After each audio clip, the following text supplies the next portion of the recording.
Hey there, English learners. Welcome to Study English Online, your friendly space to improve your English through natural, everyday conversations. I'm here with my co-host today, and we're so excited to talk with you. Hello, everyone. Thanks for joining us.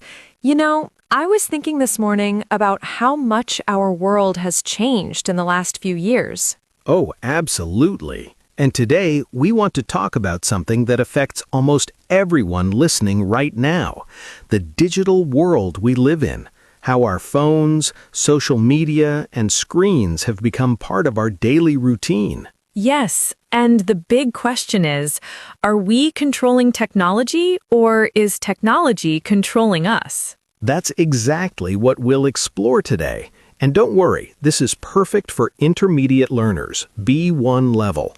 The vocabulary is clear, the speed is comfortable, and we'll explain any tricky words along the way. And if you're A2 level, you can still follow along. Just listen, relax, and absorb what you can. Every time you listen, you'll understand more. So who is this episode for? It's for you if you spend a lot of time on your phone and sometimes feel guilty about it. It's for you if you wonder whether social media makes you happy or stressed. It's also for anyone who wants to practice real-life English, talking about habits, feelings, modern life, and making better choices, all in natural, conversational English. Before we dive in, we have a small favor to ask. If you're enjoying this podcast, please give us a thumbs up, subscribe to Study English Online, and share this episode with a friend who's learning English. Every like, every share, every comment helps us reach more learners around the world. And we absolutely love reading your comments. Actually, here's a fun question for you. Write in the comments, where are you right now and what are you doing while listening? Are you cooking, commuting, studying before bed? We love seeing messages like, I'm in Mexico washing dishes, or I'm in Vietnam on the bus to work. It makes this feel like a global classroom. Exactly.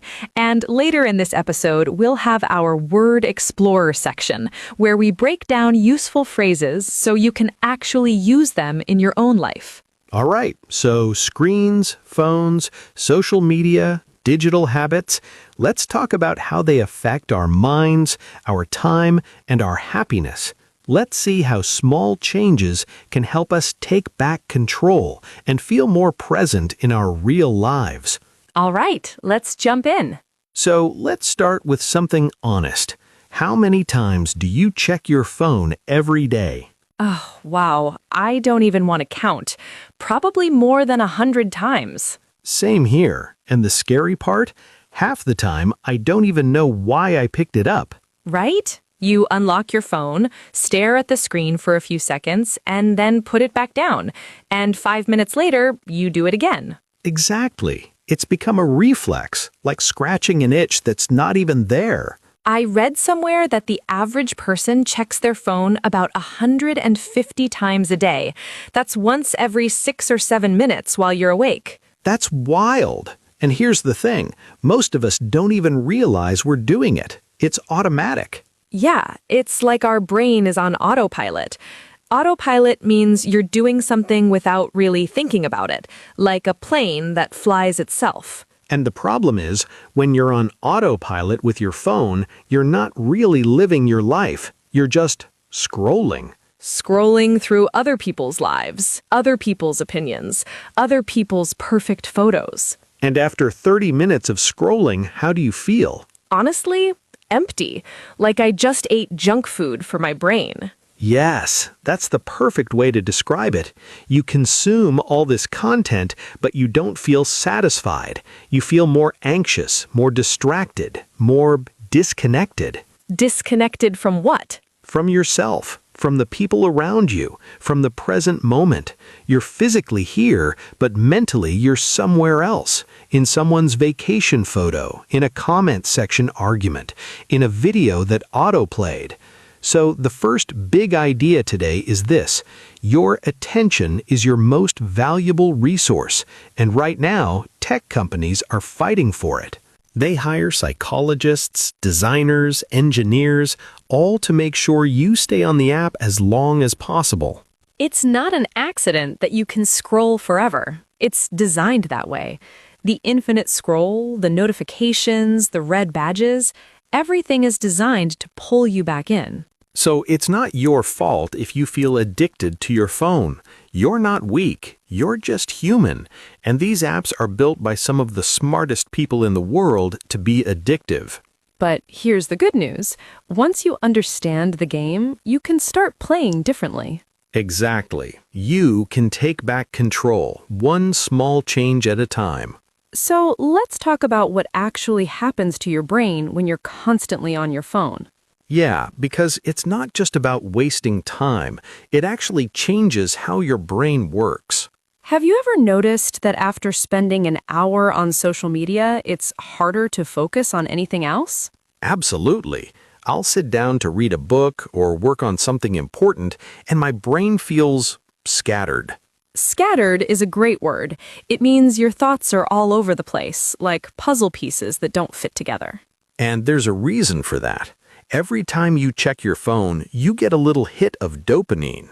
Dopamine is the chemical in your brain that makes you feel good.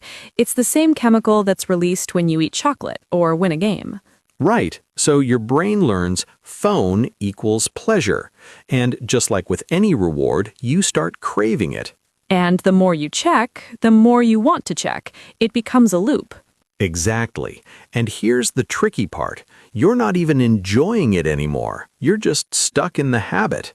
It's like eating a whole bag of chips.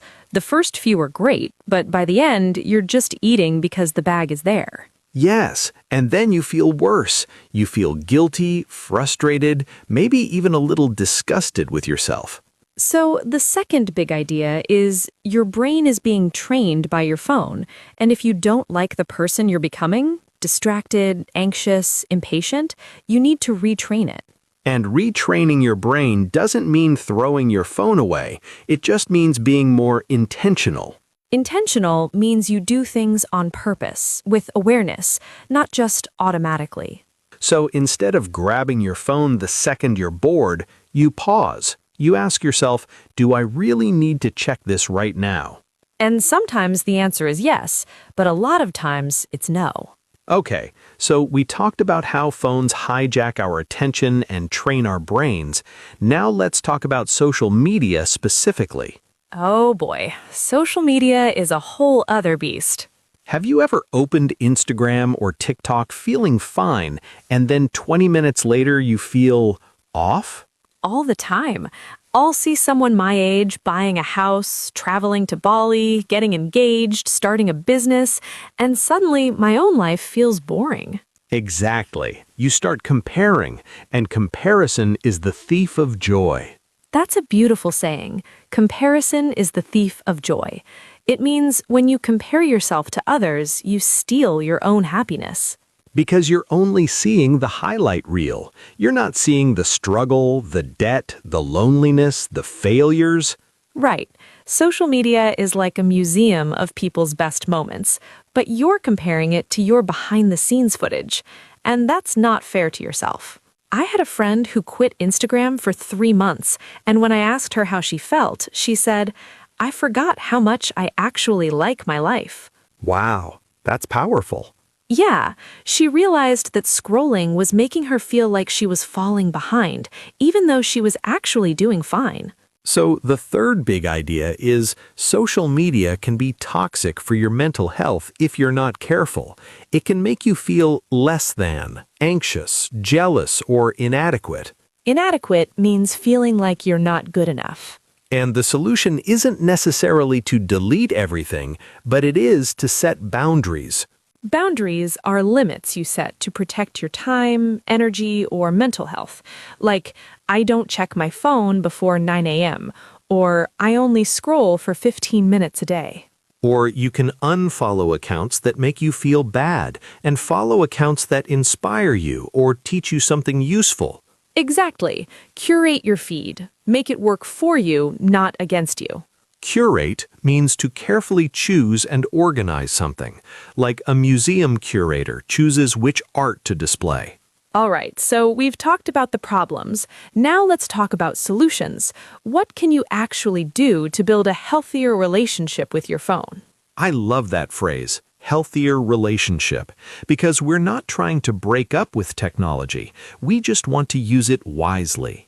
Exactly. So here are some small, practical steps you can try this week. First, create a phone-free morning routine. Don't check your phone for the first 30 minutes after you wake up.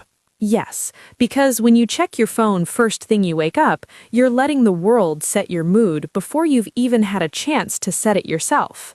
Instead, drink water, stretch, make coffee, journal, or just sit in silence. Give your brain a peaceful start. Second tip, turn off non-essential notifications. You don't need to know every time someone likes your photo or posts a story. Those little red dots are designed to make you anxious. They're pulling your attention all day long. So go into your settings and turn off everything except messages from real people you care about. Third, use the timer feature. Set a timer for 15 or 20 minutes when you open social media. When it goes off, close the app.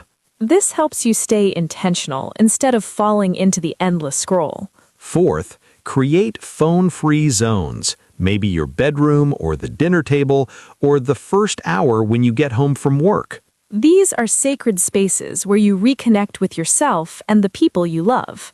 And fifth, replace scrolling with something else. If you're bored, instead of reaching for your phone, read a book, call a friend, go for a walk, or listen to a podcast like this one. Yes, fill the void with something that actually nourishes you. Nourish means to feed and support growth. Like food nourishes your body, good habits nourish your mind. So let's recap the main ideas from today. First, your attention is your most valuable resource. Protect it. Second, your brain is being trained by your phone. Retrain it with intentional habits. Third, social media can hurt your mental health if you're not setting boundaries. Curate your feed and limit your time. And fourth, small changes can make a big difference. You don't have to quit everything, just be more mindful. Mindful means aware and present, not on autopilot. All right, now let's do our Word Explorer section, where we break down some key phrases from today. First word, autopilot. When you're on autopilot, you're doing something automatically without thinking about it. Example, I check my phone on autopilot, even when I don't need to. Next, scattered. If your thoughts are scattered, they're all over the place and hard to focus. Example, after scrolling for an hour, my mind feels scattered. Next, dopamine. This is the feel-good chemical in your brain that makes you crave rewards. Example, every notification gives you a little hit of dopamine. Next phrase, comparison is the thief of joy. This means comparing yourself to others steals your happiness. Example, I stopped comparing my life to Instagram posts and I feel so much lighter. Next, inadequate. Feeling inadequate means feeling like you're not good enough. Example, social media can make you feel inadequate if you're always comparing. Next, boundaries. Boundaries are limits you set to protect your time, energy, or mental health. Example, I set a boundary, no phone after 9 p.m. Next, curate. To curate means to carefully choose and organize something. Example, curate your social media feed so it supports your goals. And finally, nourish. To nourish means to feed and support growth. Example, choose activities that nourish your mind, not drain it. So that's it for today's episode. We hope this conversation helped you think differently about your phone and your digital habits. If you found this useful, please like, subscribe to Study English Online, and share this with someone who needs to hear it. And tell us in the comments what's one small change you'll try this week to take back control of your attention.